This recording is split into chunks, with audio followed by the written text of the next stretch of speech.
One really cool thing about the sacred sex movement is that it teaches men how to approach women sexually in a way that is not about taking or trying to get something from them, right?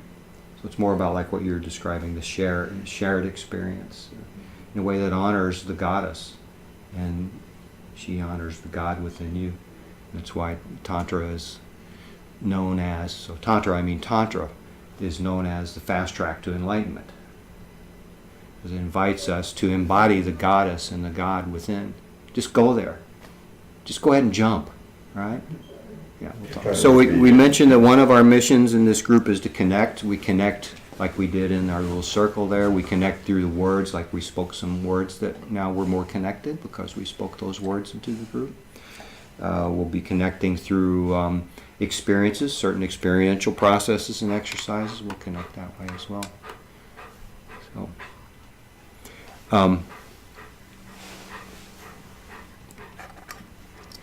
So it's kind of about setting conditions for falling awake. It's about, it's like, I like the question. It's an interesting question when people ask, are you enlightened? Right? It's kind of a trick question. Because really the activity of enlightenment or the activity of awake, it happens differently for, there are as many different ways it happens as there are snowflakes. But it's not like you can no more become enlightened or will yourself to be enlightened than you can make yourself go to sleep. Right? You set the conditions to fall asleep and then you fall asleep. And in the same way, we set the conditions to fall awake. And at some point, often by surprise or mysteriously, or hopefully not when you're driving down the highway at 90 miles an hour, And at that point, I hope we all have good grounding skills, right? You fall awake, right? We fall awake. So,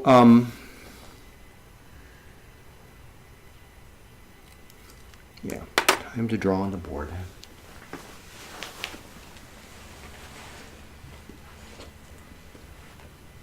So let's define our terms. We mentioned there's a distinction between Tantra and sacred sex. So let's start with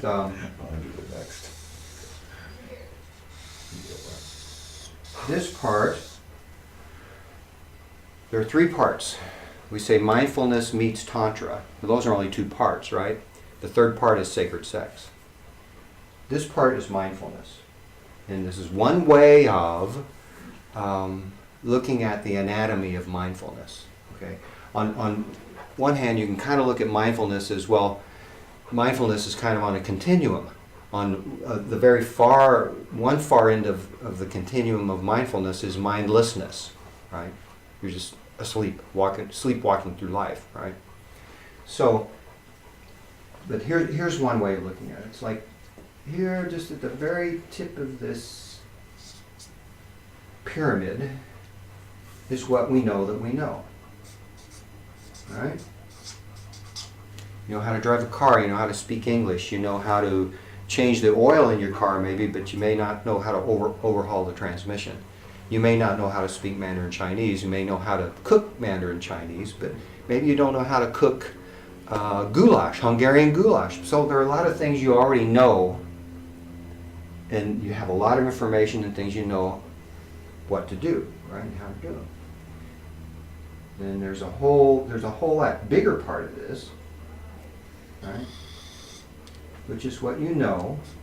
Some of this might look familiar from lots of people talk about it this way, but I don't think they use the pyramid as a model. I think this is mine, but correct me if I'm wrong. This is what you know you don't know. Right? So, You may not know how to overhaul your transmission, but you can go get the parts and the manual and tools, whatever you need, and you can learn how to, you can learn how to cook Hungarian goulash. You can learn how to speak Mandarin Chinese. You can learn lots of things. You can figure out lots of things. So this is the realm of the conscious mind. This is the realm where things get figured out. You hear people say, all we have in life are choice and consequence, right? This is where choice happens. Choice happens within the realm of the conscious mind. So all we have is choice, and our choices lead to consequences. Well, okay, that's partially true. But what about all the consequences that keep happening in our lives that we're obviously not choosing, right? The patterns. Where are those coming from, right? Those are coming from down here. So not only do we have choice leading to consequence, we have all these other consequences that we're not waking up in the morning saying, watch this, I'm going to screw up my relationship today. Right? We don't do that, but we keep doing it, right? Right. So this is the part that we don't know. That we don't know.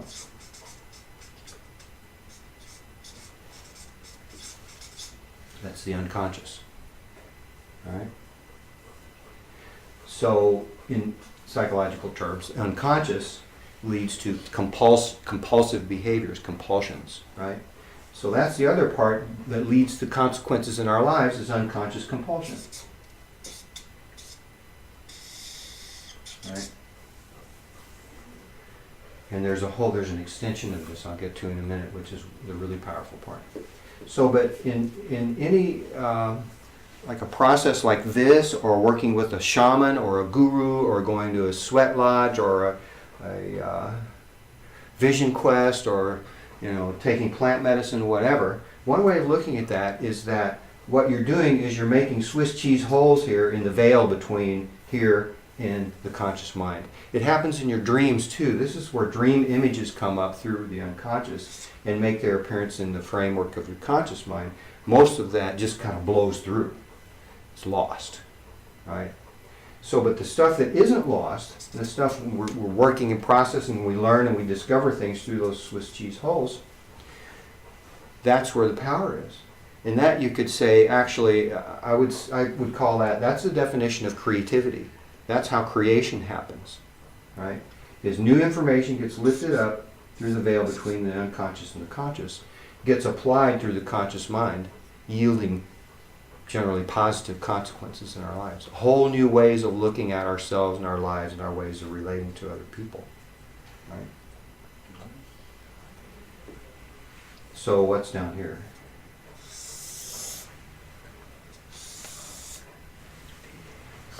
It's big. Yeah, it's big.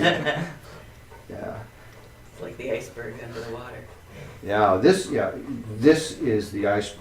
The water starts here. Yeah.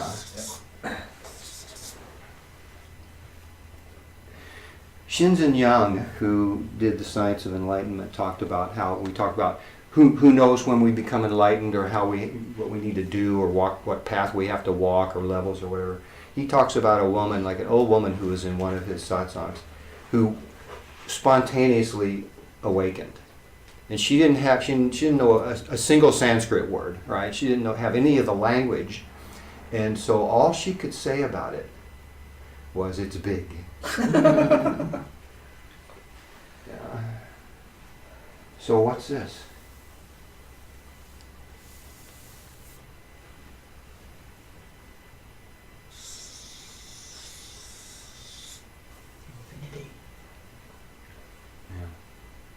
It's everything else. It's beyond this. This is the limit of the parcel of our self, right? This is where we connect with everything and everyone else, and with the divine, infinite wisdom and love. Excellent. Interesting, if I may interrupt. Spirit always comes through the back door, right? Go ahead, please. Well, when you said, what is this, before putting up the infinity sign, the one word that came to my mind was God. There you go. Yeah, that's it. We call it that. But that's loaded with so many interpretations, most of which are completely screwy, that I didn't say it. Mhm. That's right, God. What's the next word that you think about when you think about God? I'm not going to write it down. Religion, Yeah. right?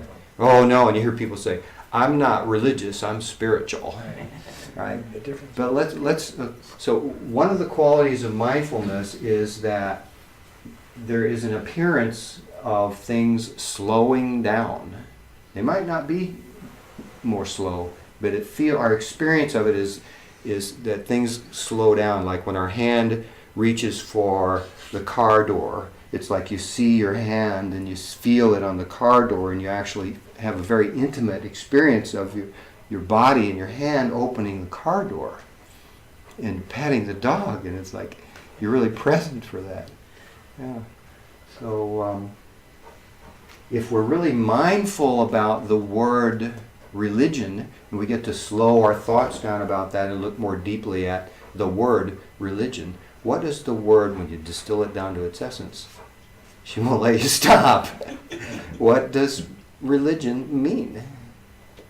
Without all the crap we humans have piled on top of it. That would be a difficult question to The answer. ideology. It's kind of an attempt to describe the undescribable. Yeah, mystery, the great mystery, as the Native Americans would call it, right? Yeah. Well, let's just look at the word. We're off script here, way off script. All right, we know what re means, right? Do again. All right, go back there. Do it again. This part comes from the Latin root ligare, which also is the Latin root of, ready for Drum roll, please. this? Yeah, where's our drummer? You can play pedal steel. And Right? What do ligaments do? connect. Yay! They connect! It's that connect thing. We're back to connecting, right? So what is religion? Connecting It's is reconnecting with what? You're a true God. Yeah. Let's practice religion.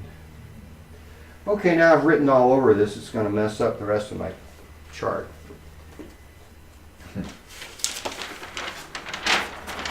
Before you, just out of curiosity, where does sense perception lie, and where does feeling lie, and awareness lie on your chart? Sense perception and feeling and Well, in that you sort of the top two triangles, you sort of describe what I would say are sort of thought-based, verbal-based knowledge, although they could include things you've learned to do physically. so was there a third thing? Sense perception. Just feelings, feelings and- emotions. Yeah, great.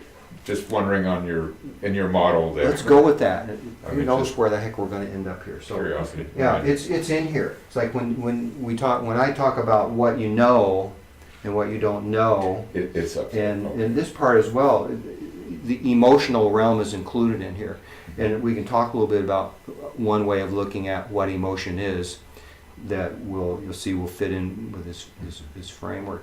Your sensory experience, what you see and hear and touch and smell and all that, that's in there as well. And then- It's all in there. And then particular awareness, just sort of pure awareness.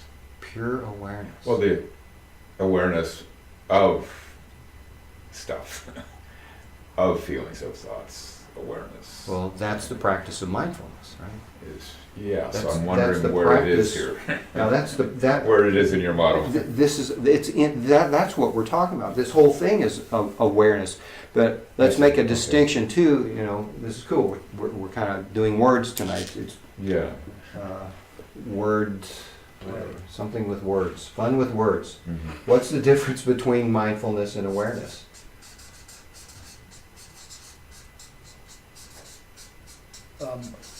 awareness is that you're, I hate to reuse the word, but you experience it, okay?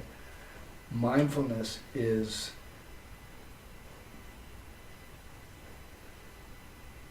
being conscious. Sorry, I don't know how better to say that. Okay, Being conscious of how you're experiencing it. got it. So are you being conscious when you're being aware? To a certain point, yes.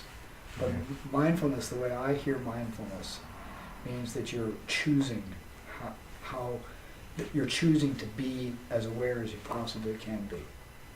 Okay, Does that make right. So you're taking your awareness and you're working with it. Yeah, you're using intention.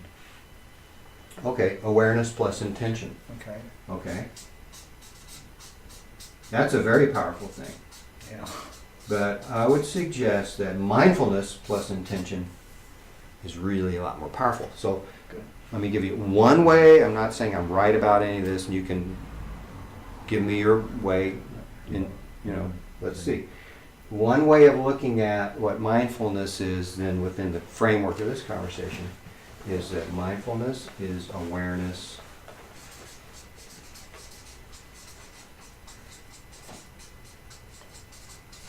plus equanimity. So you can be painfully aware of what?